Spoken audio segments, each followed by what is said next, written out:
Alors, bonjour très chers frères et sœurs de Lévis, de Montmagny et tous ceux qui nous suivent de la maison ce matin.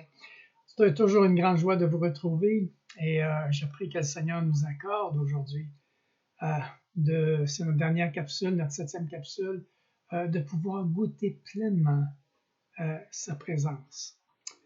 Alors, on a vu récemment que la mission du Saint-Esprit était d'exalter Jésus-Christ, notre Seigneur et notre Sauveur. Autrement dit, il doit nous convaincre du péché, nous amener à la repentance et nous conduire dans toute la vérité. L'Esprit Saint nous ordonne de renoncer à vouloir obtenir la paix par nos propres efforts. Il nous ordonne en fait de venir à Jésus comme des pécheurs tels que nous sommes, de le reconnaître et de nous reposer sur ce que Jésus a accompli à la croix. On a vu aussi qu'on pouvait avoir 4 attitudes face au Saint-Esprit. On pouvait, vous et moi, l'attrister par le péché. On sait que le péché vient briser notre communion avec Dieu. On demeure un enfant de Dieu, ça ne brise pas notre relation, mais nous brisons notre communion. Le péché attriste le Saint-Esprit. Deuxièmement, on peut s'opposer à lui. Comment? En refusant d'appeler péché ce que lui, Dieu, nomme péché. Troisièmement, on peut l'éteindre. Et ça, c'est en persévérant dans le péché. Autrement dit, en refusant de se repentir, en endurcissant nos cœurs. Et quatrièmement, c'est l'attitude que Dieu veut véritablement que vous et moi ayons, c'est d'en être remplis, c'est-à-dire de lui laisser prendre toute la place, à toucher à tous les domaines de notre vie.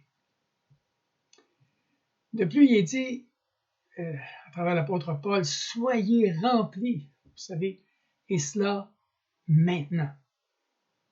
On a vu que c'est au mode impératif. Alors, autrement dit, cette plénitude, elle n'est pas facultative, mais une obligation. C'est un commandement. C'est aussi à la voie passive, c'est-à-dire que ça démontre que ce n'est pas accompli par nous-mêmes, mais par Dieu en notre faveur. Cette plénitude, elle ne s'atteint pas, ne se mérite pas, elle s'obtient par la foi quand on sait reconnaître notre vide. Et troisièmement, l'ordre est au temps présent continu. Oh, gloire à Dieu! C'est pas une chose qui arrive une fois pour toutes, ni à juste certaines occasions, mais c'est continuellement disponible, c'est continuellement là. C'est continuellement d'ailleurs la volonté de Dieu pour nous. C'est pas une expérience statique, mais une expérience dynamique. Et Jésus a donné une belle image en l'appelant une source jaillissante, intarissable. Alléluia! Ce matin, on va voir ce que produit la plénitude du Saint-Esprit. Père, éclaire toute notre intelligence au sujet du Saint-Esprit, de la plénitude et de ce que ça fait en nous et de son rôle dans notre vie. On te le demande dans le beau nom de Jésus, Père. Amen. Alors, être rempli du Saint-Esprit, frères et sœurs, ça a vraiment un impact sur notre vie. C'est quelque chose qu'il faut que nous vivions. C'est ce que Paul dit. C'est pour ça qu'il a fait un commandement. Il dit, soyez remplis. Alors, et on voit que ça fait suite à l'exhortation qu'on a examinée tantôt antérieurement, soyez remplis de l'Esprit. J'aimerais vous faire remarquer que l'apôtre Paul ne dit pas que l'Esprit va faire de nous des éloquents prédicateurs ou des chrétiens remarquables, des espèces de géants spirituels, mais que les conséquences sont beaucoup plus terre à terre. J'aimerais dire ça comme ça. Le Saint-Esprit cherche à faire de nous des êtres normaux, mais qui marchent avec lui tous les jours, dans des sentiers, je vous dirais, plutôt ordinaires. Alors, cette plénitude, elle se manifeste d'abord, Paul va nous dire, par des chants de louange. Éphésiens 5, 19 dit ceci. Entretenez-vous par des psaumes, par des hymnes et par des cantiques spirituels, chantant et célébrant de tout votre cœur les louanges du Seigneur. Alors, l'apôtre Paul va mentionner 4 résultats que produit le fait d'être rempli d'esprit. On vient de voir les 2 premiers, mais on va voir les autres un petit peu plus loin. Donc, Paul vient de nous dire qu'ils s'entretiennent par des psaumes, ceux qui sont remplis du Saint-Esprit, par des psaumes, par des hymnes et des cantiques spirituels. Alors, ça, c'est des moyens d'exprimer notre adoration au Seigneur. On sait que les psaumes, c'est la lecture et les chants des écrits inspirés de David, d'Asaph et de d'autres, tandis que les hymnes sont des chants qui ont été inspirés dans le but de louer et d'adorer Dieu directement. Et les cantiques spirituels, c'est toutes les autres compositions qui contiennent des chants spirituels. On en chante énormément à l'Église. On chante de tout ça en passant à l'Église. On les prie, on les lit. Je remercie le Seigneur pour ce privilège que nous avons d'adorer Dieu de toutes ces façons-là. Alors, ce que l'apôtre Paul décrit ici, c'est notre attitude de chrétien qui devrait, dans le fond, déborder de louanges et témoigner abondamment du Seigneur. Seigneur Jésus.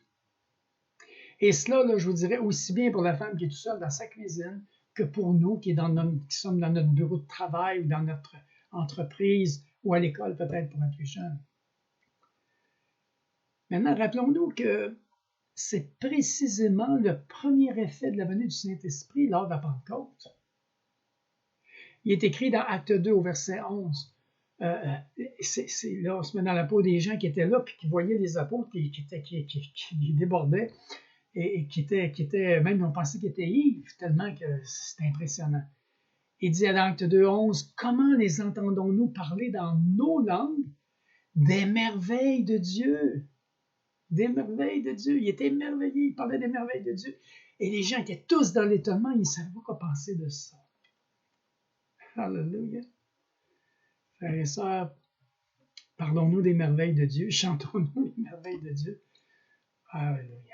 Si nous sommes remplis du Saint-Esprit, c'est sûr que c'est ce que nous allons faire. La deuxième des choses qu'il nous mentionne ici, Paul, c'est la joie et la louange. Il dit, chantant et célébrant de tout votre cœur les louanges du Seigneur, les bienfaits, les merveilles de Dieu. Cette plénitude de l'Esprit, une espèce de fontaine qui déborde de joie. C'est au-delà de nous. Des fleuves d'eau vive couleront de notre sein, n'est-ce pas, de l'intérieur vers l'extérieur. Maintenant, entretenez-vous, qu'on vient de mentionner tantôt, cela a des conséquences importantes dans le domaine des relations fraternelles. Entretenez-vous, on est plusieurs. Il faut savoir que la croix est centrale. Pourquoi? Parce que nous sommes tous des pécheurs, mais des pécheurs qui ont découvert que le mur de séparation entre nous est renversé. La croix est centrale. Cette rencontre n'est pas seulement celle de la repentance, mais également celle de la foi. J'aimerais vous donner une autre définition de la foi ici qui je trouve qu'il exprime bien. C'est pas demander à Dieu ce que nous ne possédons pas. Parce que c'est ce qu'on est porté à penser, de demander des choses qu'on ne possède pas. Mais c'est plutôt nous servir de ce que Dieu déclare être en notre possession. S'approprier ce que Dieu déclare. S'approprier la vérité pour nous. Jésus a dit la vérité allait nous rendre libres. S'approprier la vérité, alléluia, qui nous donne la liberté.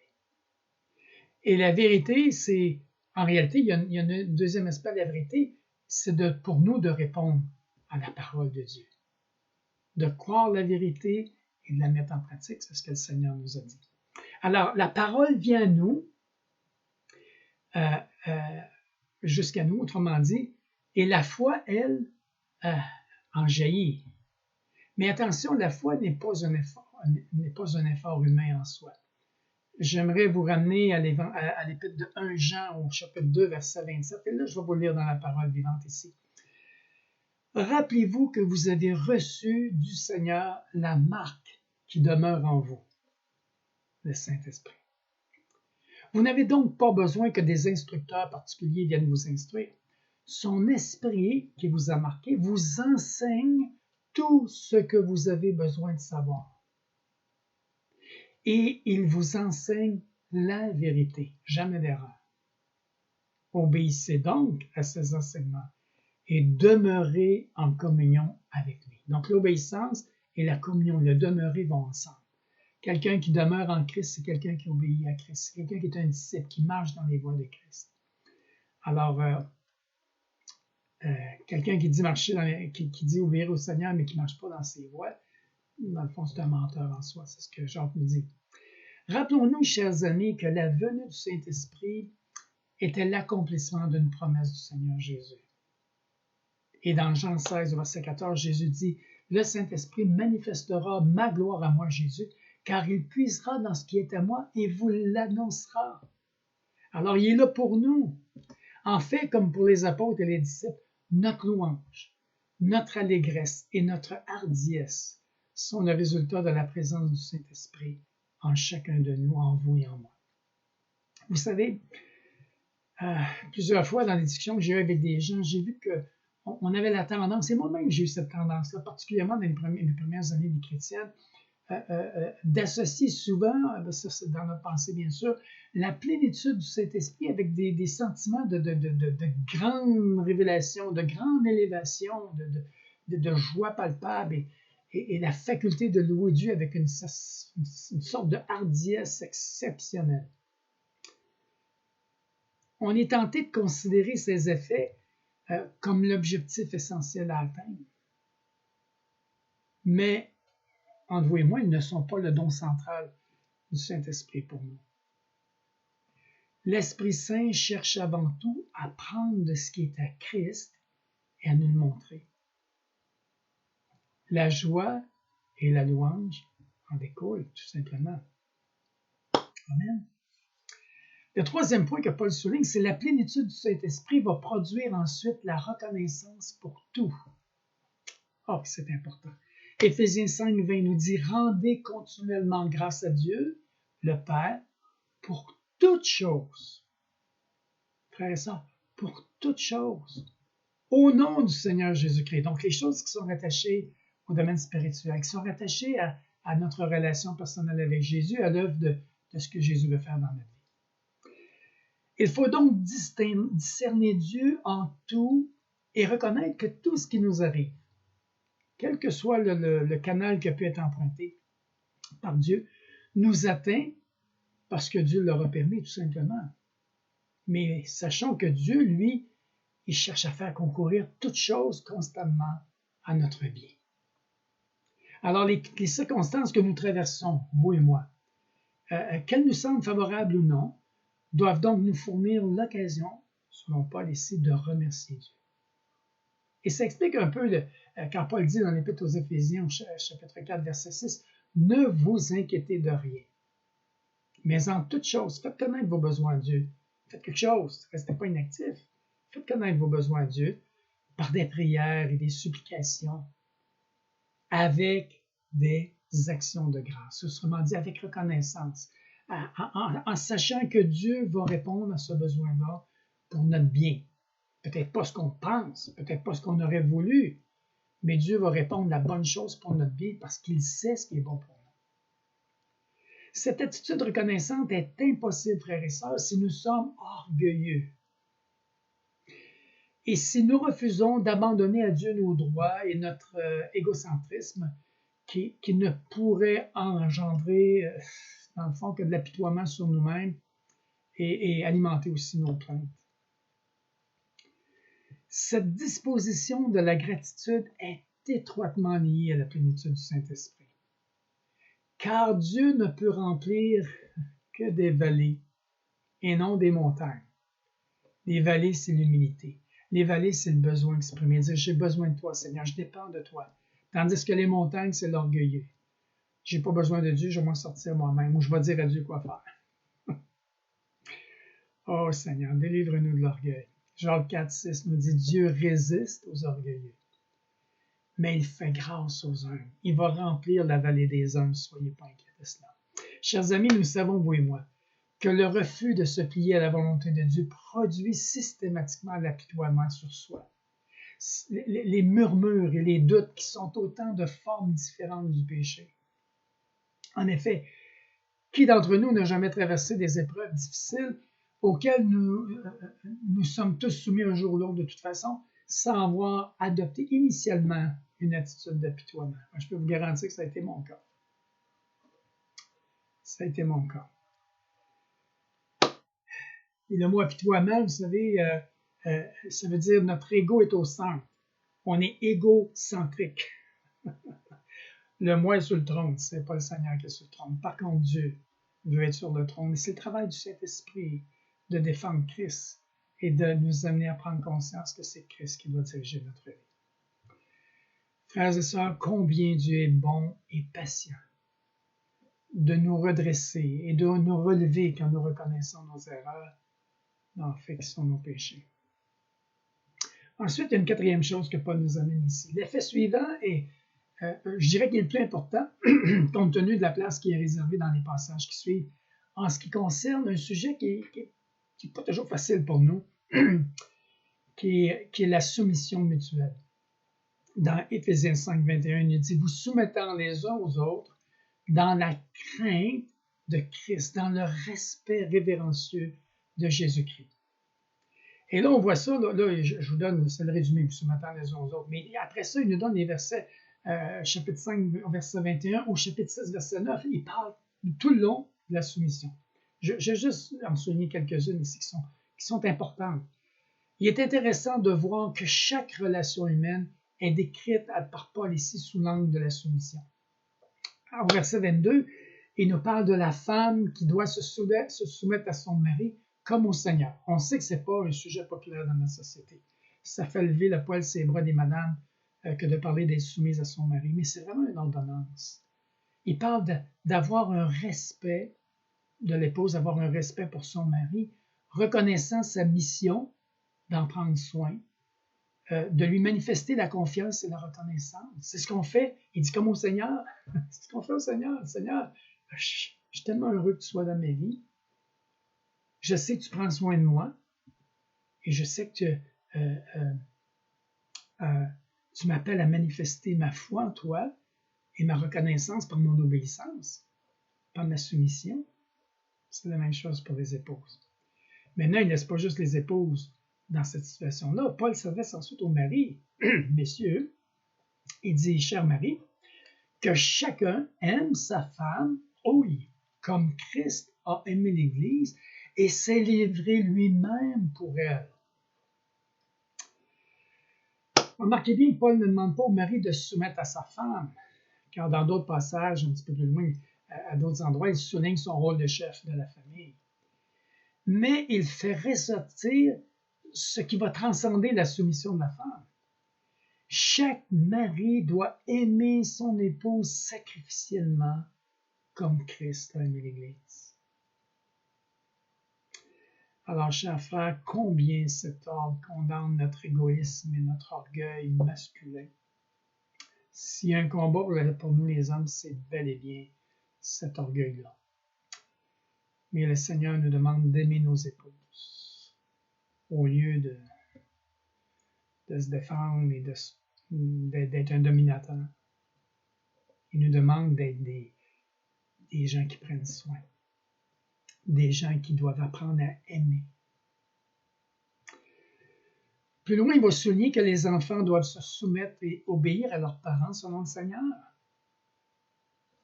Et je peux vous dire ici, les mots enfants, ça inclut les adolescents. Là. Mais il dit de notre côté, nos parents, tout en exerçant une saine discipline ici, là, on doit se garder de les irriter par un manque de compréhension ou peut-être par une dureté qui peut être excessive. Ensuite, il parle des employés qui doivent se soumettre à leurs employeurs. C'est toutes nous autres, ça, là. Et travailler comme si on était au service de Christ lui-même. Chers frères et sœurs, est-ce que c'est ce que nous faisons? Est-ce qu'on traite notre employeur, le contremaître, celui qui est en autorité sur nous, comme si on était au service de Jésus-Christ? Je pense qu'on pourrait tout dire aïe aïe par moment du moins. Maintenant, Paul va dire pour sa part, le patron doit se soucier, c'est-à-dire, excusez-moi, du bien de ses employés. Autrement dit, de s'abstenir de les négliger ou carrément de les maltraiter. Ainsi, la soumission mutuelle et l'amour prévenant des uns envers les autres dans toutes nos relations humaines caractérisent la plénitude du Saint-Esprit. Chers frères et sœurs, ne perdons pas de vue que la plénitude de l'Esprit ne passe pas par nos efforts pour être plus soumis ou plus attentionnés aux autres, mais par la repentance. C'est important ce que je vous dis ici, puis je me parle à moi aussi. Mais par la repentance de ce que nous ne sommes pas soumis à telle personne, épouse, c'est-à-dire employeur, etc. Et que peut-être de notre côté, nous ne l'avons pas aimé comme nous l'aurions dû, l'épouse par rapport à le mari par rapport à son épouse, l'enfant, etc., l'employé. Dieu va appliquer alors l'efficacité du sang de Christ au péché que nous aurons confessé. Et l'Esprit nous remplira du désir de nous soumettre aux autres et de les aimer. Ça, c'est le fruit. Ça démontre la plénitude de l'Esprit dans notre vie. Maintenant, je répète, il y a 4 résultats que produit le fait d'être rempli de l'Esprit que Paul nous mentionne. Premièrement, nous nous entretenons par des psaumes, par des hymnes et par des cantiques spirituels. Deuxièmement, en chantant et célébrant, c'est-à-dire que nous exprimons de la joie et de la louange. Troisièmement, notre reconnaissance pour tout, parce que tout nous vient de Dieu. Et quatrièmement, notre soumission mutuelle les uns pour les autres, après avoir exprimé notre verticale, notre relation avec Dieu, notre reconnaissance, dans l'horizontale où on le vit dans une soumission. Maintenant, ça commence par la reconnaissance. C'est difficile d'être soumis quand on n'est pas reconnaissant, frères et sœurs. Maintenant, j'aimerais terminer la conclusion de la plénitude du Saint-Esprit par 3 questions que j'aimerais nous adresser ce matin. La première, c'est est-ce que vous pouvez reconnaître la manière dont le Saint-Esprit agit dans votre vie? Je vous dirais que ça ne consiste pas à voir s'il agit comme vous le voudriez là, ici, mais plutôt à reconnaître ce qu'il est en train de faire réellement. Reconnaissons-nous qu'il est à l'œuvre et êtes-vous pleinement conscient de sa présence?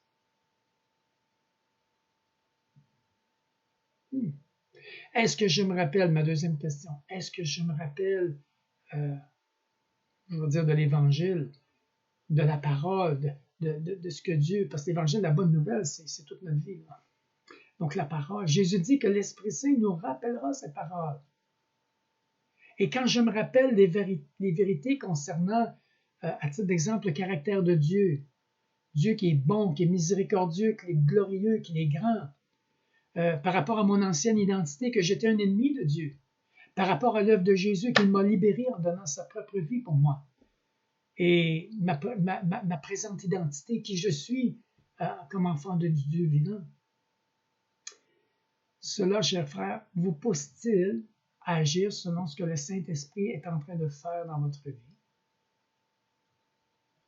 Lorsque vous faites face à des choses que vous ne voulez pas changer, à des profondes craintes ou à des mensonges que vous croyez peut-être depuis longtemps, avez-vous le réflexe de faire appel à d'autres frères ou sœurs pour vous rappeler les paroles de Jésus avec amour, pour vous encourager à croire les vérités que vous connaissez intellectuellement, mais que vous avez du mal à croire en action ou dans votre cœur comme tel? Frères et sœurs, vous avez un choix à faire. Faire confiance à Jésus et à l'œuvre qu'il a accomplie pour vous et demeurer dans l'identité qu'il a acquise pour vous, ou croire une autre histoire, celle du vieil homme, celle du mensonge que l'ennemi avait semé dans nos vies, par toutes sortes de moyens, par toutes sortes de personnes. Une fois que vous reconnaissez l'œuvre de l'Esprit Saint, il veut vous amener à vous rappeler Jésus et la manière dont sa parole s'applique aux lacunes qu'il fait sortir dans notre vie. Maintenant, ma troisième question. Quelle est votre réponse? La foi et l'obéissance ou l'indifférence?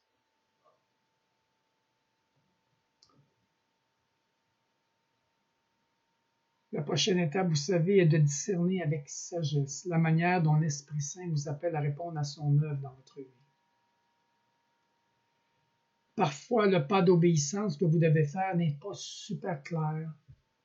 D'autres fois, il nous faut d'autres frères et sœurs pour nous aider à savoir quel est le chemin à prendre, avoir un peu comme une confirmation de la direction de Dieu pour nous qui nous semble nous être révélée, mais qu'on veut une confirmation. Seigneur, montre-moi ou ouvre des portes, etc. Et j'aimerais vous dire un petit conseil rapide ici. L'obéissance ne veut pas toujours dire d'ajouter quelque chose à notre liste. Dans certaines occasions, l'Esprit Saint pourrait nous rappeler, à nous appeler, c'est-à-dire à nous reposer, à dire non à quelque chose ou à refuser une opportunité. Une autre fois, ça pourrait être complètement différent. Ça pourrait être de discerner le pas de foi que l'Esprit nous appelle à faire. Et là, nous sommes confrontés à un choix. Obéir dans la foi ou non. Alors, on peut dire que nous passons continuellement par ces trois étapes-là. Reconnaître son œuvre, nous rappeler les vérités de la parole de Dieu et faire confiance à Jésus, et que Jésus peut utiliser d'autres personnes, des frères et sœurs aussi, pour nous enseigner, nous aligner. Là. Et troisièmement, répondre à sa direction et lui obéir. Frères et sœurs, nous sommes capables de progresser dans cette aventure pour laquelle nous avons été créés, mais pas seuls. Jamais seuls. Jamais, jamais seuls. Et voilà la grande joie de collaborer avec l'Esprit Saint et de lui donner toute la place, la plénitude, tous les accès. Alors, poser ces questions à Dieu, à nous-mêmes et aux autres, est au centre même de notre cheminement dans la vie chrétienne, ensemble, sous la direction de l'Esprit Saint. J'espère que cette étude a pu vous parler vraiment et vous amener à saisir cette nécessité de la plénitude que vous et moi, nous avons besoin continuellement d'avoir. Prions. Père, on veut tellement te dire merci pour le don du Saint-Esprit. Particulièrement parce qu'il nous montre la vérité à notre sujet en mettant en lumière malheureusement notre complaisance et notre fameuse tendance à s'autosuffire. Merci que cette plénitude nous soit accessible et nécessaire pour vivre dans ta volonté. Merci surtout qu'elle ne s'atteint pas, autrement dit, elle ne se mérite pas, mais qu'elle s'obtient. Qu'elle n'est pas une récompense pour notre fidélité, mais un don à cause de nos faiblesses. Qu'elle n'est pas une expérience statique, mais comme l'image que Jésus nous a donnée, une source jaillissante, intarissable. Une expérience dynamique qui se renouvelle sans cesse. On est conscient que la seule chose que nous pouvons t'offrir ce matin, c'est encore nos mains vides.